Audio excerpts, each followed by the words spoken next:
Roland d'Araspe est un orfèvre qui crée des pièces en argent, donc que ce soit des aiguières, que ce soit comme ici des petites soupières, des petits plats, et il a reçu le titre rare de maître d'art. Le maître d'art est un titre extrêmement rare qui a été créé par le ministère de la Culture pour reconnaître en quelque sorte l'équivalent des trésors vivants japonais et qui ont un savoir tel, une pratique tellement exceptionnelle qu'elle mérite justement d'être reconnue parmi leurs pairs.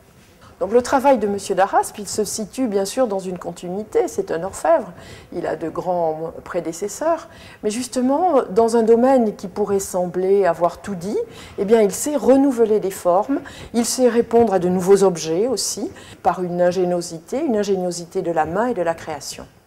L'exposition de M. d'Araspe tombe à point nommé pour définir ce que la ville de Carcassonne entend faire de son musée des Beaux-Arts et de sa politique culturelle.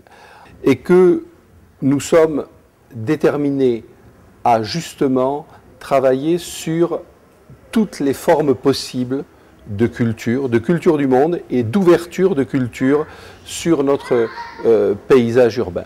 Et je crois que une des caractéristiques et des forces qu'il faut développer, c'est justement cette succession d'expositions temporaires extrêmement variées que la conservatrice Madame Ménard offre à la ville de Carcassonne. On passe de la photo à l'argenterie, à l'art traditionnel, à l'art contemporain, à l'iconographie, etc.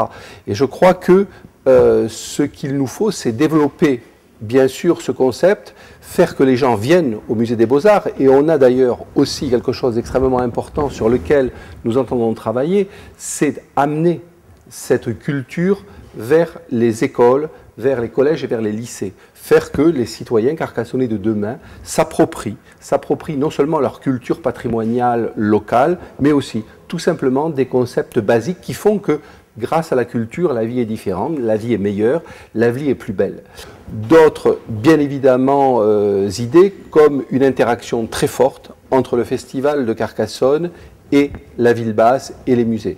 Vous savez qu'il y a des spectacles qui se donnent dans les jardins du musée, et je crois qu'il faut davantage utiliser le potentiel de ce musée dans le cadre du festival pour montrer que l'art, ce n'est pas simplement un art vivant, que c'est un art aussi du passé, que c'est un art du futur, que c'est un art qui n'est pas toujours figé, mais qui peut se décliner sous différentes formes.